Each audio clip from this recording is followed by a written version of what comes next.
Hello and welcome to the Sales Matchmaker podcast. I am your host, Janet Clark, and today we are celebrating the new launch of this podcast. And so I thought it would be a great subject to talk about how I actually became known as the Sales Matchmaker. So I'm going to talk to you today a little bit about my background. I'm going to try to give you the story of how this whole sales matchmaking thing has evolved because a lot of people have asked me. And it seems like a good idea to kind of start from the very beginning, right? And give you a sort of a high level view of how I got where I am today. And why does that even matter to you? So I'm going to try to keep it short, even though it's kind of been a long journey. But I'm going to give you the highlights of the journey.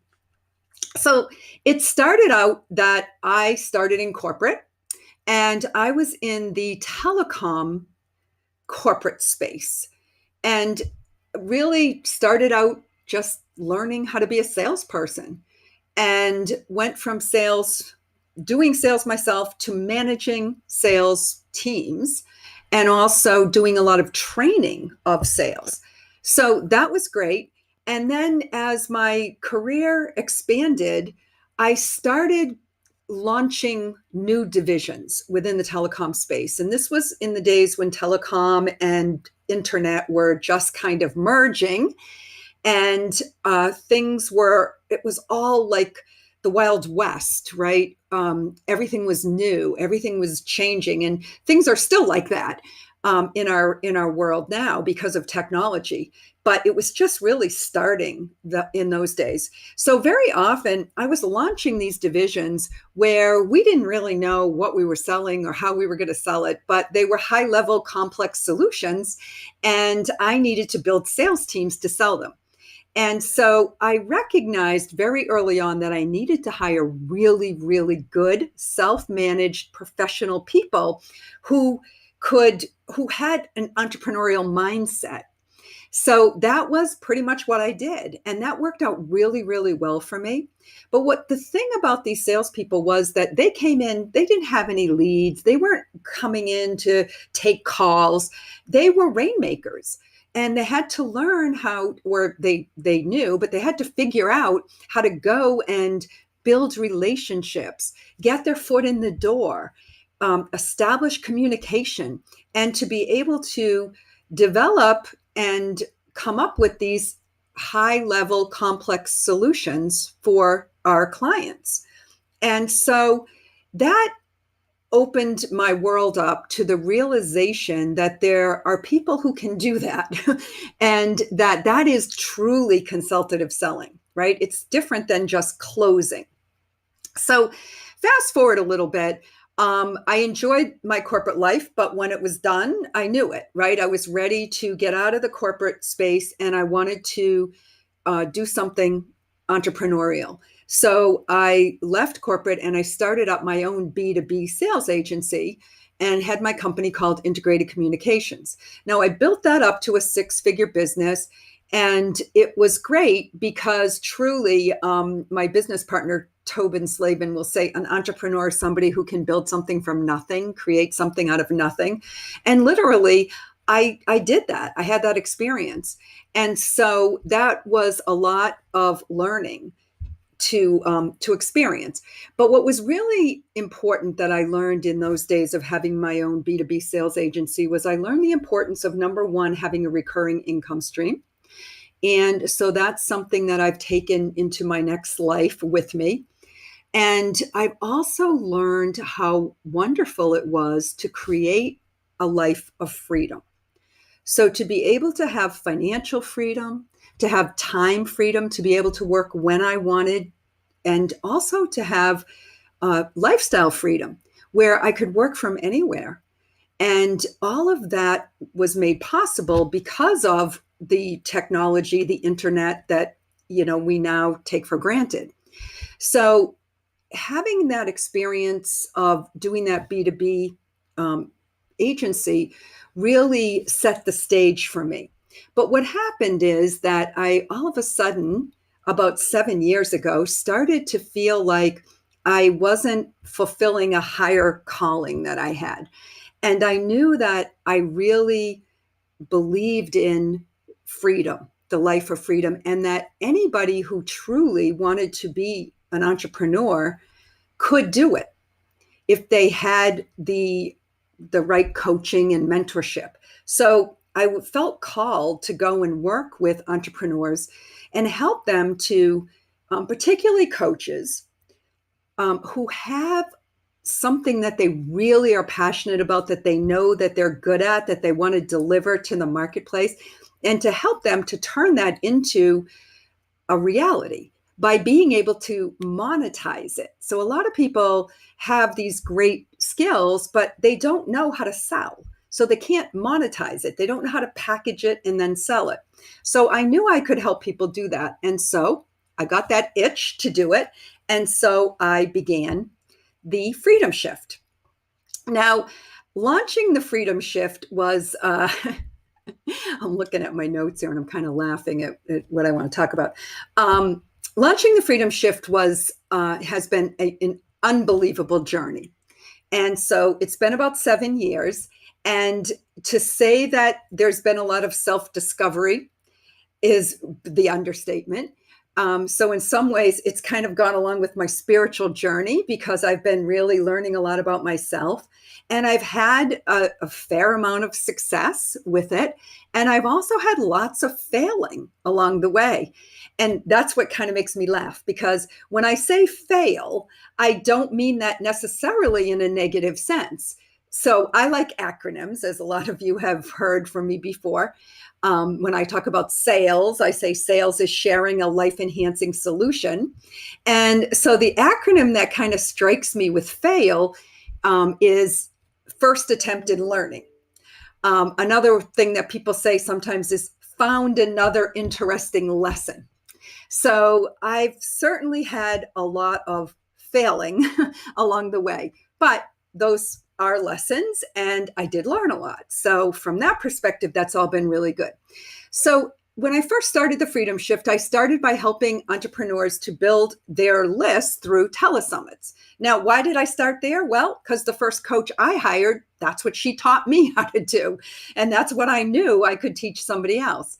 But here's the thing. I somehow managed to acquire 20 clients into that business that I was doing, but I didn't like it. I was working with people who were really almost too low level. They really didn't have a fundamental understanding of business. And I found that it was almost like the job from hell. In a major fail in a lot of ways. So even though I had generated 6 figures in doing that, I really wasn't liking it. I wasn't relating to my clients. And so I had to wake up and say, well, this is not freedom. It's not freedom if you're not enjoying what you're doing. So I wisely went and invested in another coach, and I joined a program of his, which was called Inner Voice. Now, Inner Voice was designed to help people who were on a spiritual path to figure out what was their calling and how to turn that into a business. So I figured that was probably what I needed, which was great, because I needed to discern of all the skills I had and all the capability I had, what was really going to make my heart sing. What was the thing that was going to make my soul feel like it was on its mission? So through that coaching, interestingly enough, I was working with a guy named Doug Brown, who I still work with to this day, and he's a great guy. He suggested to me that maybe for now, I should just go sell high ticket offers, high ticket programs, and give myself some opportunity to do what I really love doing and what I'm really good at, and then kind of let it sort itself out from there, which I did. And so because of my relationship with Doug, he introduced me to Alex Mendosian of onlinemarketing.com. And through Alex, I was introduced to Ryan Levesque of the Ask Method, and actually a few other high-level coaches that I started to do some selling for. And that was a game changer and a life changer. So working with these higher level accomplished people, I just learned so much. And I really understood a lot more about marketing and sales, and also the differentiators between marketing and sales.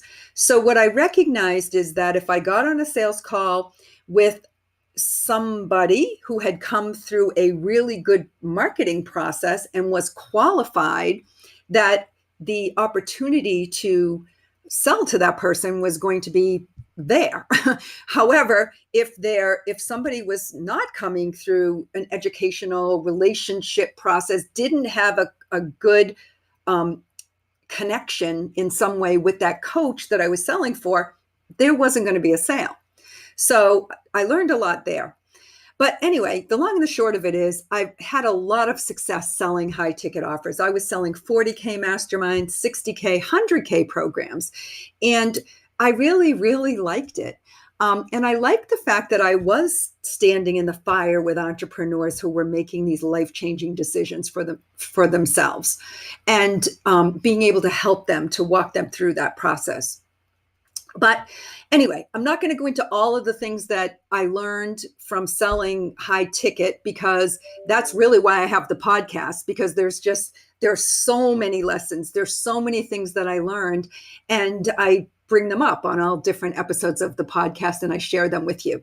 But today I'm really trying to give you the big picture of how I got to be the sales matchmaker. So one thing I can tell you with 100% certainty is that there is a life of freedom, and there is big money to be made in selling high ticket programs.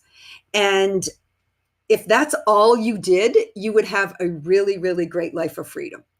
But unfortunately, in some ways, not really unfortunately, but for me, it turned out that I have a calling to make a bigger impact. And so I know that it's important for me to not just be a consultant who does selling, but to also build a company that will be a legacy that I can leave for my children, my grandchildren. And so as much as I enjoy selling, and I still do participate in launches and live events for Alex, and also for Ryan, my focus really has shifted to building up my coaching business and being able to work with coaches and to help them to increase their sales and get their high ticket offers created and sold. So anyway, so I started focusing on just doing that. And so it worked out great. I enrolled clients, some coaches, into my high ticket offer, and I started helping them to increase their sales, increase their pricing, fix up their offers so that they were more compelling, and then be able to sell them. And it was working great. But what was happening is that when coaches reach a certain level in their business, they need to start thinking about getting out of the sales process. And so the coaches I was working with were coming to me and they were saying, look, it's fine that I can sell this, but I don't want to sell this. I actually want somebody else to sell it for me so that I can focus on fulfilling and working with my clients the work that I truly love to do in the world. And so invariably, they would end up asking me, will you sell it for me? And so, of course, I can't scale doing that. And that's not my calling or mission myself. So I had to say, no, I can't. And so inevitably, the next question would be, well, who do you know? And the fact of the matter was that, hey, you know what? I didn't know anybody, because the people who I do know that are really good at selling these high ticket offers are already working with someone and they're already selling for somebody else. So I had to come to the realization that, oh, there's a gaping hole in the marketplace here. There just are not a lot of good high-level professional salespeople available.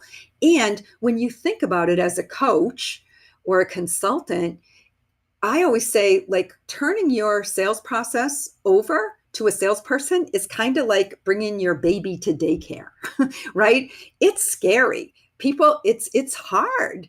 So I know that we really need to have high quality, high level salespeople who can represent the brand in a way that makes the coach feel comfortable, right? Like that's somebody in their family. So I created the High Ticket Sales Alliance. And the High Ticket Sales Alliance is to attract, it's a membership site for salespeople, to bring these salespeople in and teach them my heart flow sales process, and to make sure their values and their vision and their integrity is in alignment with the way that I operate.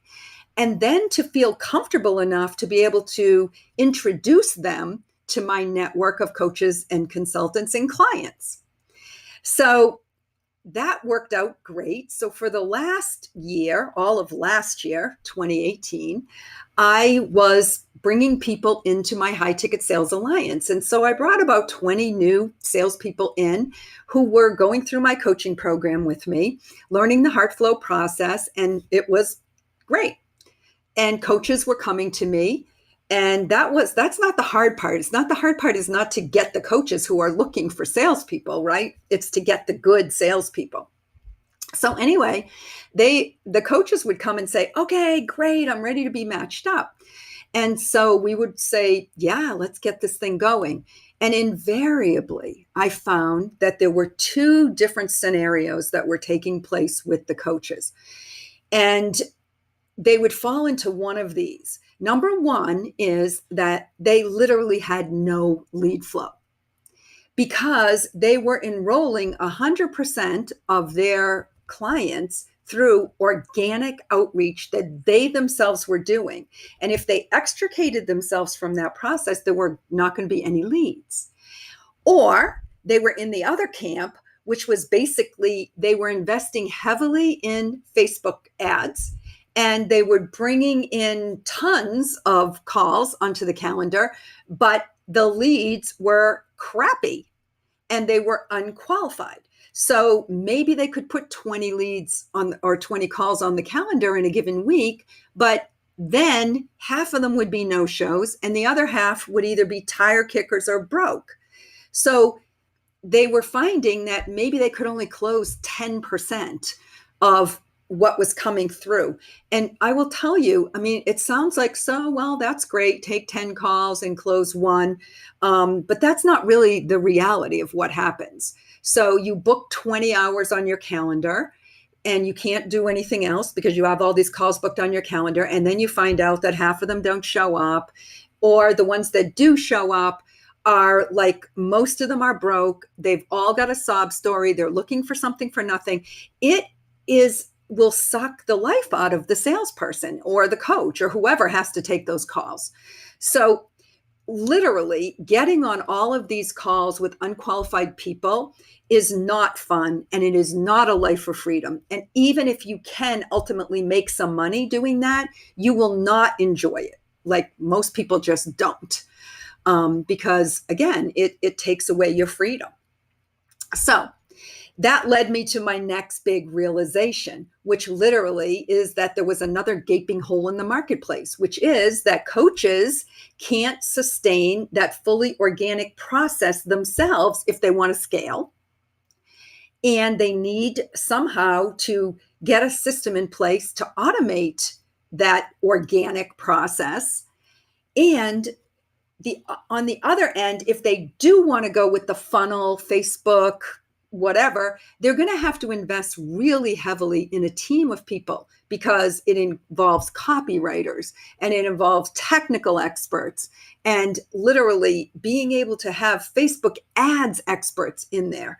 And so when you see these multi-7-figure coaching companies, they have teams of people who are doing all of this marketing and lead generation piece so that the coach, yes, you may look like the coach is very visible out there, and that person typically is because they're doing a lot of video shoots and they're connecting with people, but it's all being managed and handled by a team of people. So most solo coaches are not in a position to invest that kind of money to be able to get that lead flow coming in that they could literally bring somebody in like I could do, say, for Ryan Levesque, who does invest a lot of money into marketing and does have teams of people working with him to do that. So let's fast forward a little bit. Now, look, I've personally invested over 6 figures in funnels, in Facebook ads, in coaching on how to do this whole thing, in paying for copywriters, in having webinars built for me, the whole thing. And I share a lot of that in my other episodes of my podcast, like how that all worked and why I finally just said no more. Like, I am done with this. And the point of the matter is that you may be at that point too, where you've kind of gone down, I call it drank the Kool-Aid, and went down that path and started to think there was something wrong with you because you can't make that work, until I came to the realization that most individuals cannot make that work, and that there's a lot more money that needs to be invested to make those automated processes work. Now, Tobin, who I'm going to talk again in a minute about, is my business partner.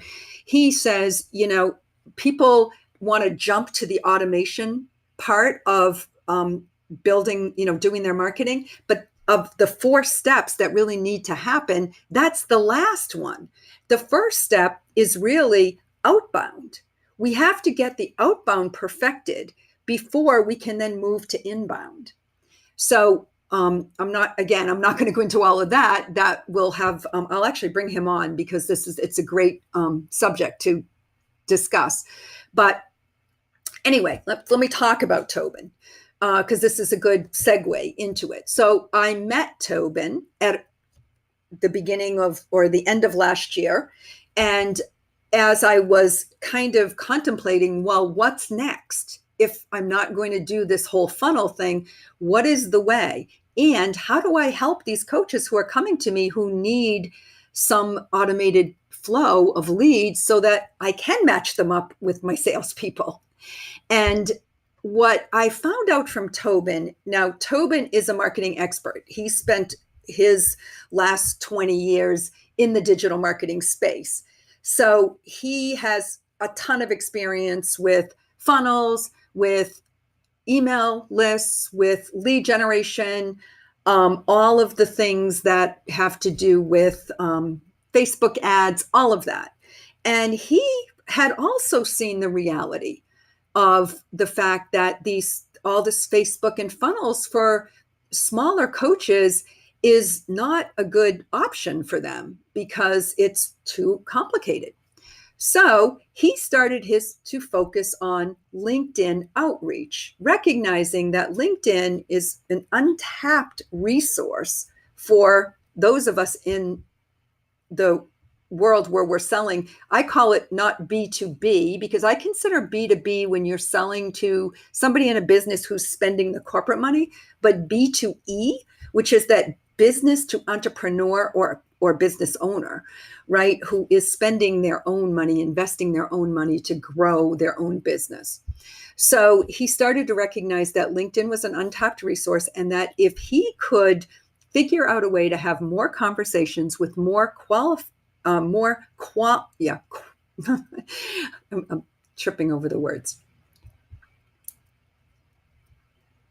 So he figured out that if he could have more conversations with higher quality people and be able to bring those conversations to the point where they became a qualified prospect, then he could literally have 3 to 5 conversations a week with qualified people, and with the right sales process, close 50% of those.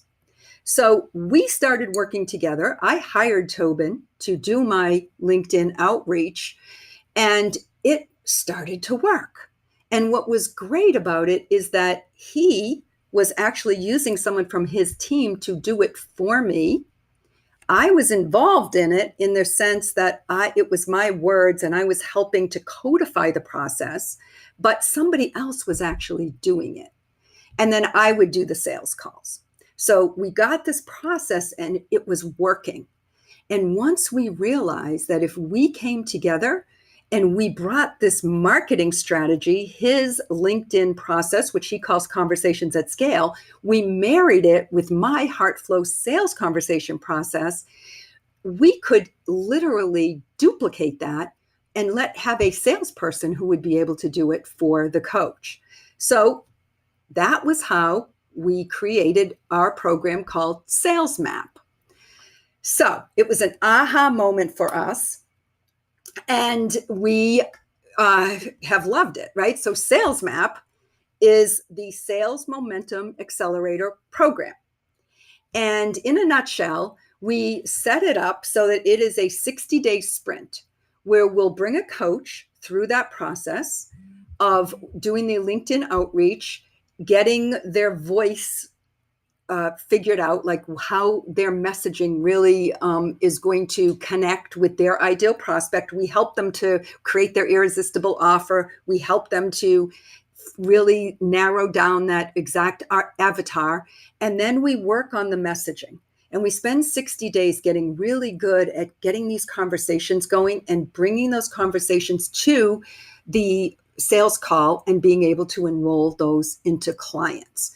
And it works to the degree that we're willing, and we do guarantee a 200% return on investment. So the coaches pay to be in our program, but we guarantee them that they're going to double their investment in 60 days. And we're having great success with that. But at the same time, we match them up with a salesperson. And now our salesperson gets to work through that process with the coach, which is a great way for them to build that bond, to build that trust. They have time to really get to know each other. And at the end of the 60 days, they've made money. Everybody's made money. And the coach is actually able to step out of the process.